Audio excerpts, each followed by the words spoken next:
अस्सलामुअलैकुम नाजरीन, मैं सबिहा तबस्सुम और आप देख रहे हैं अम्बेडकर उर्दू न्यूज़। सबसे पहले पेश हैं सुर्खियाँ। तेलंगाना में पोलियो खुराक देने के अमल का हुआ आगाज। सुशीला की मौत कोरोना टीका लेने की वजह से नहीं हुई, डायरेक्टर हेल्थ की वजाहत। तिरंगे की तौहीन को देखकर मुल्क को हुआ दुख, मन की बात प्रोग्राम में वजीर आजम का बयान। और चीन में फिर से फैल रहा कोरोना वायरस, 6 दिन में पहली मर्तबा इतने ज्यादा मामले। और अब खबरों की तफसील। रियासत तेलंगाना के 33 अजला में पल्स पोलियो प्रोग्राम का आगाज़ हो गया। पैदाइश से लेकर 5 साल तक के बच्चों को पोलियो की खुराक दी गई। तमाम बस स्टेशन, रेलवे स्टेशन और दीगर अहम मकामात पर बच्चों को खुराक देने के लिए इंतजाम किए गए हैं। ऐसे बच्चे जिन्हें आज किसी वजह से खुराक नहीं दी जा सकी, बाद में उन बच्चों का घर घर जाकर अहाता किया जाएगा। रियासत तेलंगाना के director of health Srinivas Rao ने कहा कि मंचरियाल में कोरोना टीका लेने वाली आंगनवाड़ी टीचर सुशीला की मौत की वजह कोरोना वैक्सीन नहीं है। मंचरियाल से ताल्लुक़ रखने वाली आंगनवाड़ी टीचर सुशीला को 19 जनवरी को ज़िले काशीपेट में कोरोना का टीका दिया गया था। घर वालों का इल्ज़ाम है कि वो टीका लेने के बाद बीमार हो गई। वैक्सीन लेने के बाद उसे शदीद बुखार आया था। मंचरियाल में इलाज के बाद मज़ीद तबीयत ख़राब हो गई, जिस पर सुशीला को हैदराबाद के नीम्स हॉस्पिटल मुंतकिल किया गया था। वो 10 दिन तक नीम्स हॉस्पिटल में ज़ेर इलाज रहने के बाद इतवार को उसकी मौत हो गई। महकमे सेहत के डायरेक्टर ने कहा कि कोरोना टीका उसकी मौत की वजह नहीं है। कल्ब पर हमला और सांस लेने में दुश्वारी के सबब वो फौत हुई है। सब इंस्पेक्टर खानापुर की हैसियत से रामुलु नायक ने अपने ओहदे का जायज़ा हासिल कर लिया। सब इंस्पेक्टर भवानी सेन का तबादला ज़िले आसिफाबाद कर दिया गया और रामुलु नायक को खानापुर सब इंस्पेक्टर की जिम्मेदारी दी गई। क़ब्ल अज़ीम वो जगतियाल में खिदमत अंजाम दे रहे थे। सब इंस्पेक्टर पुलिस ने जायज़ा लेने के बाद मीडिया के नुमाइंदों से बात करते हुए कहा कि अमन व ज़ब्त की बरकरारी उनकी अव्वलीन तरजीह होगी। बरसर इक़्तिदार जमात TRS पार्टी के रुकने असम्बली की क़यामगाह पर बीजेपी के कारकुनों ने पथराव किया और अंडे बरसाए। बीजेपी कारकुनों ने ये हमला रुकने असम्बली की जानिब से राम मंदिर के लिए उसूल किए जाने वाले चंदे का हिसाब पूछने पर किया गया। बताया जाता है कि वरंगल के हनमकुंडे में बीजेपी कारकुनों ने रुकने असम्बली धर्मा रेड्डी के घर पर हमला किया।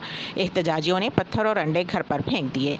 मुश्तइल बीजेपी कारकुनों ने रुकने असम्बली की रिहाइशगाह तक पहुँचकर धरना दिया, जिससे सूरत हाल कशीदा हो गई। उस वाक़े के साथ ही भारी पुलिस तैनात कर दी गई और पुलिस ने बीजेपी कायदीन और कारकुनों को मुंतशर कर दिया। वज़ीर आज़म नरेंद्र मोदी ने महाना रेडियो प्रोग्राम मन की बात के 73वें एडिशन में हैदराबाद की बोयनपल्ली तरकारी मार्केट की सिताइश की, जो ख़राब होने वाली तरकारियों से बरक़ी पैदा करते हुए आमदनी हासिल कर रहे हैं। वज़ीर आज़म ने कहा कि बोयनपल्ली तरकारी मार्केट का कचरा अब दौलत में तब्दील हो गया है। उन्होंने कहा कि हमने ये देखा है कि उस मार्केट में सब्जियाँ मुख्तलिफ गैर सेहतमंदाना माहौल के फैलने की कई वजूहात की वजह से सड़ रही हैं। ताहम हैदराबाद की इस बोयनपल्ली तरकारी मार्केट के ताजिरों ने इस सड़ी हुई तरकारियों से बरखी की पैदावार का फैसला किया। उस मार्केट का कचरा अब दौलत में तब्दील हो गया है। ये कचरे को सोने में बदलने का सफ़र है। यहाँ से हर दिन एक प्लांट में तकरीबन 10 टन कचरा निकाला जा रहा है। 30 किलो बायोफ्यूल के अलावा रोज़ाना तकरीबन 500 यूनिट बरखी की पैदावार हो रही है। वज़ीर आज़म ने कहा कि इस सड़ी हुई तरकारियों से पैदा की जाने वाली बरखी से मार्केट को रोशन किया जा रहा है और बायोफ्यूल का इस्तेमाल मार्केट के कैंटीन में पकवान के लिए किया जा रहा है। राज्यसभा सदनशीन एम वेंकैया नायडू ने पार्लियामेंट के बजट इजलास के दौरान ऐवान के काम काज को आसानी से चलाने के लिए इतवार के रोज़ तमाम बड़ी सियासी जमातों के रहनुमाओं के साथ एक इजलास मुनक़िद किया और उनसे ताउन की अपील की।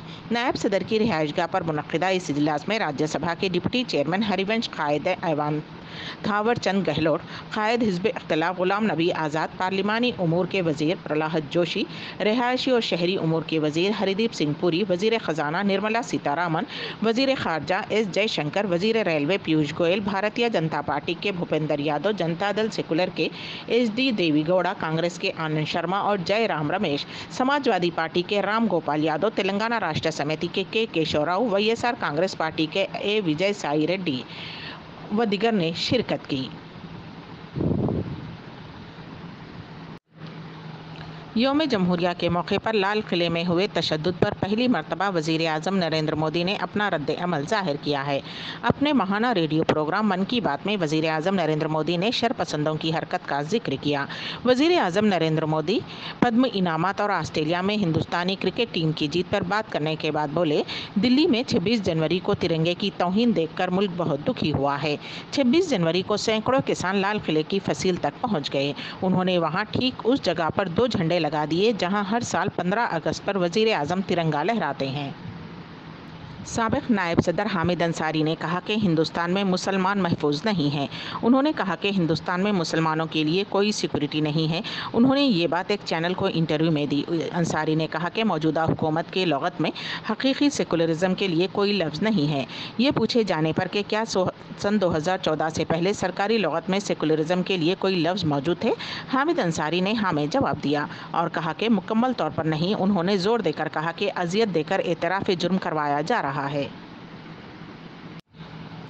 मगरबी बंगाल में इस साल होने वाले असम्बली इंतखाबात की तैयारी में ज़ोर शोर से मसरूफ़ बीजेपी ने इतवार को हावड़ा में बड़ी रैली की। इस रैली में वज़ीर दाखिला अमित शाह ने मगरबी बंगाल की वज़ीर आला ममता बनर्जी पर जमकर निशाना साधा। हावड़ा में वर्चुअल रैली को खिताब करते हुए अमित शाह ने कहा कि 10 साल पहले लेफ्ट को हराते हुए तृणमूल कांग्रेस ने हुकूमत बनाई थी। ममता बनर्जी ने तब्दीली का वादा करते हुए माँ, माटी और मानुष का नारा दिया था, लेकिन आज उनकी पार्टी के लोग उन्हें छोड़ रहे हैं। उनके नारे को क्या हुआ? अमित शाह ने यह भी कहा कि ममता जी इलेक्शन आते आते तन्हा खड़ी रह जाएंगी। वाज़ेह रहे कि इस साल मगरबी बंगाल में असम्बली इंतखाबात होने वाले हैं। अमित शाह को मगरबी बंगाल के दौरे पर जाना था, लेकिन अचानक उनका दौरा रद्द हो गया, लिहाजा उन्होंने दिल्ली से ही रैली को खिताब किया। चीन में एक मरतबा फिर कोरोना वबा अपना पैर पसारता दिखाई दे रहा है। मुल्क के शुमाल मशरक़ी शहर में पिछले 6 दिनों में एक दिन में सबसे ज़्यादा कोरोना के मामले सामने आए हैं। गौरतलब है कि दुनिया में कोरोना वबा कैसे फैली, उसकी जांच के लिए आलमी सेहत तंजीम की एक टीम वुहान के दौरे पर है। चीन की हुबेई सूबे के वुहान में ही सबसे पहले कोरोना का मामला सामने आया था। चीन के नेशनल हेल्थ कमीशन ने इतवार को बयान जारी करते हुए कहा कि 30 जनवरी को चीन में कोरोना के 92 नए मामले मिले हैं। ये 24 जनवरी के बाद एक दिन में सबसे ज़्यादा हैं। बयान में बताया गया है कि नए मामलात में 73 मामले लोकल ट्रांसमिशन के हैं। जेनल सूबे के टेंगुआ शहर में सबसे ज़्यादा मामले सामने आए हैं। उन्होंने बताया कि दारुल हुकूमत बीजिंग और शंघाई में एक भी कोरोना का मामला सामने नहीं आया है। जापान में एक खातून ने अपनी बूढ़ी माँ की नाश 10 साल से ज़्यादा अरसे तक फ्रिज में छुपा कर रखी। खातून ने ये हरकत इसलिए की कि माँ की मौत की इत्तला पर उसे घर खाली करना पड़ेगा और वो सड़क पर आ जाएगी। उसी खौफ की वजह से खातून ने माँ की नाश को 10 साल तक फ्रिज में छुपाए रखा। 48 साला यूमी योशिनो अपनी माँ के साथ टोक्यो म्यूनिसिपल हाउसिंग कॉम्प्लेक्स में एक फ्लैट में रहती थी। उसकी माँ ने यह फ्लैट लीज पर लिया था।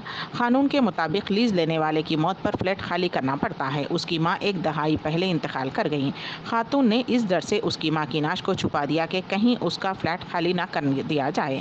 म्यूनिसिपैलिटी के अमले ने वक्त पर किराया अदा न करने पर फ्लैट खाली करने की नोटिस दी, लेकिन यूमी किसी तरह बचने की कोशिश कर रही थी और किराया अदा किए बगैर फ्लैट में रह रही थी, जिस पर बल्दिया के अमले ने ज़बरदस्ती फ्लैट खाली करवा दिया। इस दौरान सफाई में फ्रिज से नाश बरामद हुई। म्यूनिसिपैलिटी के अमले की शिकायत पर यूमी को पुलिस ने गिरफ्तार कर लिया। पुलिस का ख्याल है कि जब उसकी मौत हुई तो यूमी की वालदा 60 साल की थी। पुलिस ने बताया कि मुर्दे पर कोई चोट नहीं है। अम्बेडकर उर्दू न्यूज़ के अख्ताम से क़ब्ल दोबारा सुर्खियों पर एक नज़र। तेलंगाना में पोलियो खुराक देने के अमल का हुआ आगाज। सुशीला की मौत कोरोना टीका लेने की वजह से नहीं हुई, डायरेक्टर हेल्थ की वजाहत। तिरंगे की तौहीन को देखकर मुल्क को हुआ दुख, मन की बात प्रोग्राम में वजीर आज़म का बयान। और चीन में फिर से फैल रहा कोरोना वायरस, 6 दिन में पहली मर्तबा इतने ज़्यादा मामले। इसी के साथ ही अम्बेडकर उर्दू न्यूज़ यहीं पर इख्तिताम पजीर होती हैं, तो दीजिएगा सबीहा तबस्सुम को इजाज़त। अल्लाह हाफिज़।